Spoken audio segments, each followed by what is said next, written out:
Resumão da Champions, e a ida das oitavas teve uma humilhação sem igual. Um uruguaio que decidiu virar o Pelé e um desempenho horroroso dos times ingleses. A gente começa já com o Barcelona, que foi enfrentar o Newcastle na Inglaterra e protagonizou um jogo bem legal, né? Ataque, contra-ataque e tal. Mas na verdade quem protagonizou mesmo foi o Newcastle, que comandou as ações do jogo e foi bem melhor, mas estava com dificuldade de finalizar. Eles aproveitaram o jogo inteiro aquela famosa linha alta do Barça com o Elanga e o Osula, só que a bola meio que morria no pé deles e não gerava tanto perigo. Aí quando foi segundo tempo, já no finalzinho, a insistência do Newcastle compensou porque veio um cruzamento e a bola apareceu livrinha pro Harvey Barnes, o nome do homem, empurrar pro fundo do gol. Detalhe que não é tão visível, mas meio que a culpa desse gol é do Ronald Araújo. Numa jogada de ataque, ele meio que ficou caído fazendo cera lá na frente, demorou muito pra voltar na hora do contra-ataque do Newcastle e sem ele o Barnes acabou ficando livre. É complicado que realmente o Araújo aí e noite de Champions não é uma combinação que costuma funcionar muito bem. O Newcastle merecia vencer, mas aí aos 49 do segundo tempo, o Olmo sai driblando todo mundo, entra na área e o Thiaw dá uma bica na canela dele. Pênalti muito bobo e evitável, e o Yamal bateu muito bem pra converter e deixar tudo igual. Inclusive um jogo bem ruim do Yamal, que não fez absolutamente nada, e pasmem, o SofaScore trouxe a estatística de que pela primeira vez em mais de 130 jogos por clube e seleção, o Yamal não tentou nenhum drible numa partida. Mas marcou de pênalti e comemorou marrento, né? Então faz parte. O Newcastle jogou muito direitinho, mas vacilou e agora esse 1 a 1 deixa o Barça favorito para passar lá no Camp Nou. E nessa fase de oitavas de final cheia de time inglês, o Liverpool foi enfrentar o caldeirão do Galatasaray lá na Turquia e saiu atrás no placar com um gol de escanteio em que o Osimhen dá uma assistência de cabeça pro Lemina. Aliás, o homem tá jogando demais nessa Champions e teve um momento bem bonito nessa partida, que foi a torcida do Galatasaray exibindo um bandeirão em homenagem ao Osimhen e a sua mãe, que faleceu quando ele ainda era pequeno, e deu pra ver o Ozi ali bem emocionado, né? Um momento marcante que deixa claro que tem uma conexão especial ali dele com o Gala. Isso meio que se criou no Napoli e depois se perdeu completamente, né? Mas no Galatasaray parece que ele novamente achou a sua casa. Ele ama e é amado lá pela torcida dos caras. O jogo teve mais emoção com o Mamardashvili, por exemplo, fazendo uma defesaça num cabeçaço do Davinson Sanches. Teve um vacilo monstro do Konaté, gerando um gol impedido do Osimhen, com um impedimento bem contestável, tá? E depois o próprio Konaté também marcou uma bagunça na área no que o gol foi anulado. Derrota de 1 a 0 do Liverpool, que realmente não faz a melhor das temporadas, né? Passa por um momentozinho ruim, mas certamente tem condições de virar lá no Anfield. Vale lembrar que o Gala abriu uma vantagem monstra contra a Juventus, mas chegou na Itália e tomou 3, né? Então o Liverpool tem que se agarrar nessa ideia aí. Falando em momento ruim, chegou a hora. Chegou a hora de falar e assim, não dá pra colocar o momento ruim do Liverpool na mesma balança do Tottenham, né? Porque o Tottenham não vive um momento ruim, vive um momento pavoroso, horrível, ridículo. É até difícil de explicar. Mas assim, enquanto eles brigavam pra não cair na Premier League, na Champions, surpreendentemente fizeram uma boa campanha, até chegar às oitavas de final contra o Athletic. Isso porque pra esse jogo, o técnico Igor Tudor resolveu colocar o segundo goleiro, o Kinski, que é um jovem que atuou muito pouco pelo Tottenham, né, como titular no lugar do Vicário, que vinha deixando a desejar. Só que isso se mostrou uma decisão desastrosa. Com 5 minutos, o Kinski vai sair jogando e escorrega, o Athletic fica com a bola dentro da área do Tottenham e faz 1 a 0 com o Marcos Llorente. Pouco tempo depois, agora é o Van de Ven que escorrega sozinho, do nada, e o Griezmann fica com a bola limpa para fazer o segundo. O campo tava escorregadio e nesse momento parecia uma espécie de 12º jogador do Athletic. A transmissão ainda mostrava o replay quando o Kinski resolveu aprontar de novo. Ele foi sair jogando, chutou na orelha da bola e deixou a bola livre pro Julian Álvares empurrar pro gol vazio. Uma atuação tão horrível que fez o coitado do Kinski ser substituído ali com um pouco mais de 15 minutos de jogo. É uma humilhação completa pro cara que, sinceramente, eu espero que ele consiga se recuperar dessa. Se não a nível profissional, pelo menos em termos pessoais, né? E o pior de tudo, ele saindo de campo sob aplausos da torcida do Atlético de Madrid. Aí o Vicário, o goleiro titular, entra em campo então, e numa falta cobrada na área, ele espalma de uma forma muito esquisita pra cima, e a bola cai com o Lenormand, que faz o 4 a 0. Isso aí era o minuto 22, tornando esse 4 a 0 aí o segundo mais rápido da história da Champions League. Só não foi pior porque depois o Pedro Porro descontou no primeiro tempo numa jogada do Richarlison, mas obviamente não dá nem pra comemorar, né? A partida tava tão tranquila que um torcedor do Atlético foi flagrado fazendo sanduíche pra família dele inteira ali no meio do jogo. E no segundo tempo, num contra-ataque, o Griezmann dá um passe de gênio pro Julian Álvares, que corre o campo inteiro, sai na cara do gol e faz o quinto. O Solanke diminui mais uma vez, agora com o Oblak sendo o culpado e saindo jogando errado, né? E no final das contas ficou 5 a 2. Eu, como torcedor do Tottenham, quando os caras abriram 4 a 0, eu imaginei que esse jogo ia ser 7, 8 a 0. Então 5 a 2 nem ficou tão ruim assim. Mas é óbvio que o Tottenham já tá eliminado. E por falar em eliminado, o Bayern de Munique foi pra Itália visitar a Atalanta e passou o trator sem dó nem piedade. Depois de um escanteio muito esperto, o Gnabry passou pro Stanisic fazer o primeiro, aí o Olise marcou um golaço, depois o próprio Olise dá um passe pro Gnabry deixar o dele, e se tu acha que no segundo tempo eles tirariam o pé do acelerador, você tava enganado. Porque até o Nicolas Jackson conseguiu deixar o dele num passe meio que de letra do Luiz Dias, lembrando que tudo isso foi sem o Kane, tá? Que não jogou, ele tá lesionado. Aí o Olise fez o seu segundo gol numa chapada de fora da área maravilhosa.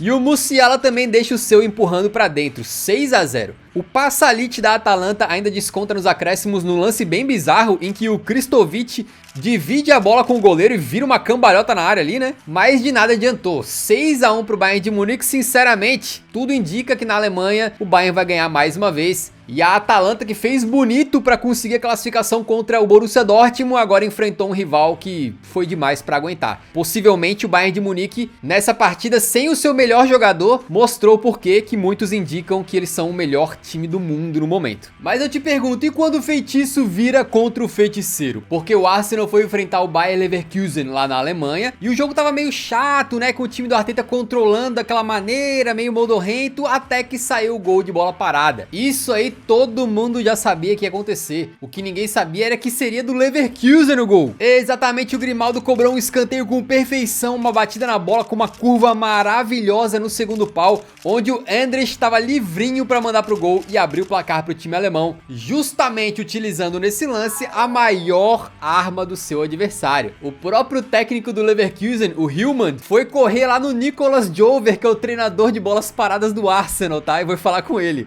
Com o detalhe também que o Leverkusen já tinha zoado o Arsenal nas redes sociais antes por causa de gol de escanteio, então foi praticamente um destino que saísse 1 a 0 dessa maneira. O Arsenal ia se complicando pro jogo de volta, mas no finalzinho o nosso ídolo, Noni Madueke, que sofre um pênalti bem maroto, tá? Dentro da área ali. E o Havertz bate pra aplicar a lei do ex, já que ele surgiu pro mundo no próprio Bayer Leverkusen. Resultado final, 1 a 1, e o confronto que parecia fácil pro Arsenal, de repente fica um pouquinho mais espinhoso, ainda que os Gunners obviamente são favoritos pro jogo de volta. Mas vamos combinar, só entre eu e vocês, ninguém tá nem aí pro Arsenal. Os caras só lideraram a fase de liga, ninguém liga. O que a gente liga mesmo é pra grande sensação da Champions, o gigantesco Bodo Glimt. É inacreditável, senhoras e senhores, mas os caras venceram mais uma. E não foi uma vitóriazinha qualquer, tá? De pênalti, o Fett abriu o placar contra o Sporting lá na Noruega. Depois o Blomberg faz 2 a 0 num vacilo da zaga leonina. E o centroavantão Hogg faz o 3 a 0 depois de uma jogadaça do Haug. A gente sempre fala aqui, mas o que eles estão jogando de bola nessa Champions é brincadeira. Não só o Hogg e o Haug, que são os maiores protagonistas, mas o time inteiro muito bem treinadinho. Depois que eles engrenaram, eles ganharam todos os jogos e só contra adversário graúdo. A pressão no jogo de volta lá no Alvalade vai ser grande, mas o Bodo Glimt botou pelo menos um pezinho já nas quartas de final. Que campanha histórica dos caras. E vamos agora para mais um confronto incrível que essa rodada proporcionou pra gente, que foi o PSG, atual campeão, recebendo o Chelsea lá na França. Quem abriu o placar foi o Barcola, metendo um chutaço de esquerda fantástico, até que o Chelsea empata com o Malo Gusto e depois o Cole Palmer tem uma baita chance pra virar o jogo, mas ele manda em cima do goleiro Safonov, e é aí que na mesma jogada, no contra-ataque, o Dembélé sai livrinho do jeito que ele gosta, com espaço, janta o Fofaná com farofa e faz um golaço. Esse lance aí foi a ilustração perfeita daquela máxima do futebol, né, que quem não faz leva, amigo.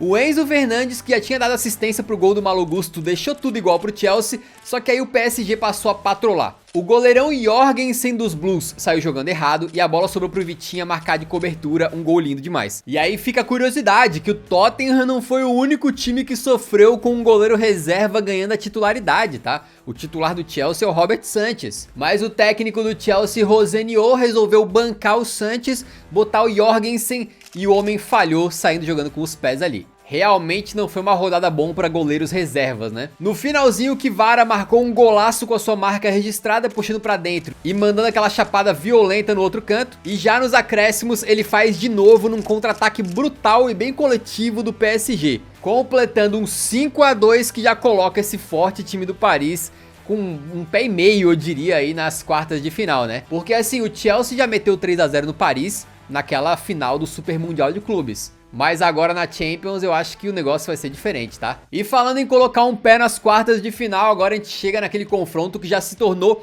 um clássico europeu, que a gente espera toda a temporada e que toda a temporada entrega jogão. O Real Madrid foi enfrentar o Manchester City, mas com as ausências sentidas do Bellingham, né, que já tá fora há um tempo, do protagonista desse clássico aí, que é o Rodrigo, né, que acabou passando por uma lesão no joelho, e claro, do melhor jogador do Real na temporada e artilheiro da Champions League, o Kylian Mbappé. E aí, com todas essas ausências, quem resolveu chamar o protagonismo foi Federico Valverde. O homem que já jogou de lateral direito na temporada, hoje tava basicamente de ponta ali pela direita, né, e não decepcionou. Primeiro veio um lançamento perfeito do Courtois pro Valverde, que ele domina já colocando na frente, dá um toquinho para dar um drible da vaca no Donnarumma e marcar um golaço. Aí o homem continua on fire, recebendo um passe desviado do Vini, domina e de esquerda mesmo manda o segundo. Depois, numa bola enfiada por cima pelo Brahim Dias, o Valverde já domina dando um chapéu no Mark Gay. E quando a bola cai, ele marca de peito do pé, fazendo um golaço à la Pelé na Copa de 58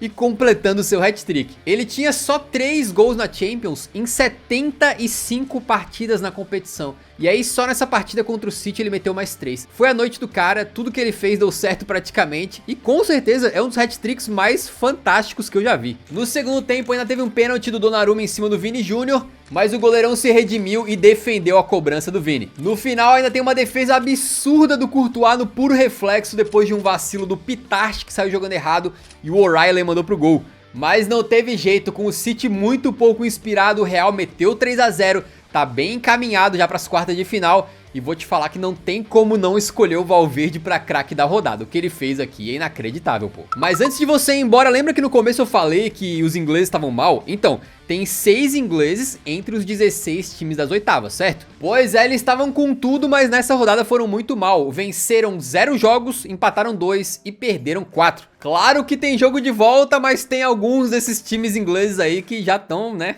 com um pezinho e meio aí pra fora da Champions. Quem que vocês acham que consegue dar a volta por cima no jogo de volta? Deixa aí nos comentários e não esquece de clicar no logo do canal que tá aparecendo por aqui pra se inscrever e acompanhar sempre os resumões com a gente, fechou?